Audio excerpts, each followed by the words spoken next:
Pour cette nouvelle vidéo, je me suis mis au défi de résoudre un casse-tête. Celui-ci est présenté sous la forme d'un escape game.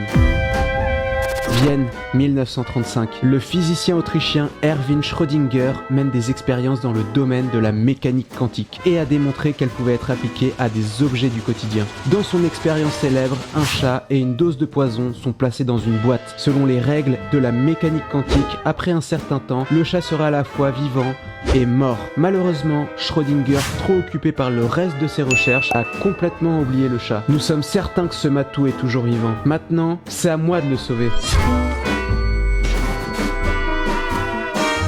J'ai un peu pris la grosse tête avec le Rubik's Cube de la dernière fois. Je me suis dit, est-ce que je vais réussir à résoudre un autre casse-tête? Je sais pas trop le niveau de difficulté de celui-là, mais j'espère que il va me faire galérer un petit peu. Normalement sur la boîte c'est marqué que je devrais le résoudre en 1 heure. À peu près 1 heure, ça peut dépasser. Le but de ce casse-tête, c'est de l'ouvrir. Il a l'air trop stylé. Hop là. Il y a déjà plein de choses qu'on peut voir sur la boîte. Ce qui m'a sauté aux yeux la première fois, c'est les engrenages. Et sur les engrenages, il y a même des sortes de symboles dessus. Après, il y a des symboles un peu partout. C'est bizarre ça. Regardez, c'est marqué Start sur la petite lamelle. Sur le dessus, on a quelque chose qui pourrait potentiellement bouger. À votre avis, en combien de temps je vais résoudre ce casse-tête? Est-ce que ça va me prendre moins d'1 heure ou plus d'1 heure? Après, si vous aimez ce format de vidéo, n'hésitez pas aussi à le dire en commentaire. C'est parti, je vais mettre le chrono. Au niveau du start, il y a les petites flèches qui vont jusqu'à là. Est-ce que faut suivre les petites flèches? Et en dessous, elle montre les petites lamelles. Juste, ça se tourne dans certains sens. Ça fait un bruit dedans, il y a peut-être déjà quelque chose. Ah! J'ai enlevé ça. On peut tous les enlever. On a toujours les écrous qui sont verrouillés. On peut toujours pas enlever cette partie-là. On peut rien faire ici. Est-ce que ces petits bouts-là, ça serait pas des clés?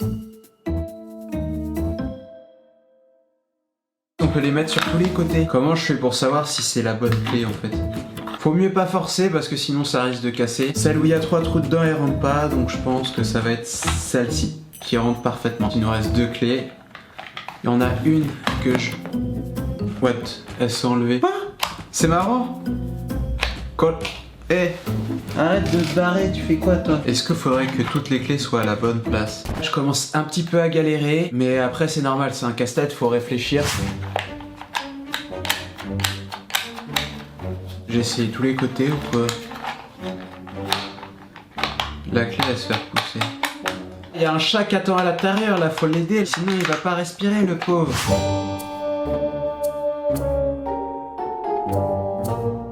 Il y a un œil. Oh! Dans l'œil, il y a des choses. Il y a des numéros.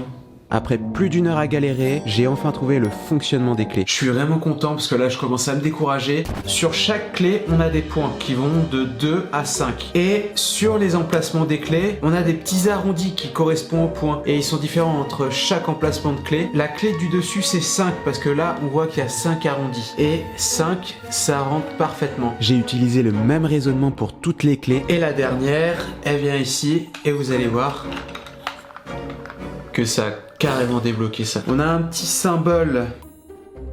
On a des symboles. Est-ce qu'on les trouve sur les engrenages ici? Ouais.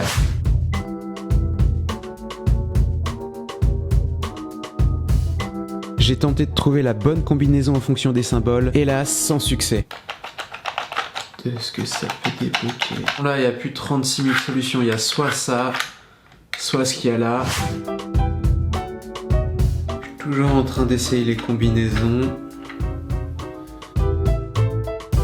J'ai regardé un indice pour essayer de faire la suite. Bon, l'indice, je l'ai pas compris. C'est un peu galère en vrai. Oh, je viens de comprendre. Ce que je ne savais pas en fait, c'était un bout de papier qui était déchiré et qui était réparti sur les différentes faces de la boîte. Et là, on a la première partie du bout déchiré. Sur chaque bout de papier, il y a la forme de chaque déchirure. Faut juste les assembler, ça va donner la bonne combinaison. Et là, Le petit bout s'enlève tout seul. Il y a d'autres roues crantées qui se sont débloquées que je pouvais pas utiliser tout à l'heure. Il y a des lettres. Ah, je comprends. Si on tourne celle-là, on a tous les chiffres et les symboles que j'ai vus dans l'œil qui étaient ici, que j'avais déjà déchiffré avant. Ah, c'est peut-être un message caché en fait. Ça forme des mots. Magnet, j'ai l'impression que c'est l'aimant. Il y a ring, anneau et STR. Streux.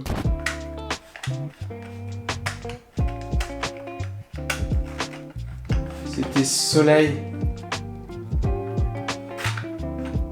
Je savais les 3 dernières combinaisons, j'ai testé combinaison par combinaison et le dernier c'était le soleil. Qu'est-ce qu'il va y avoir à l'intérieur? Je peux enlever cette partie là, je peux ouvrir ici. Il y a un petit truc à l'intérieur, il n'y a pas de chat dedans, je suis déçu, il y a juste un chat en magnet. Et voilà, c'est terminé, j'ai mis environ 4h20, on arrive à la fin de cette vidéo, j'espère que vous l'aurez aimé, à plus. On remet le truc, hop, ça c'était comme ça.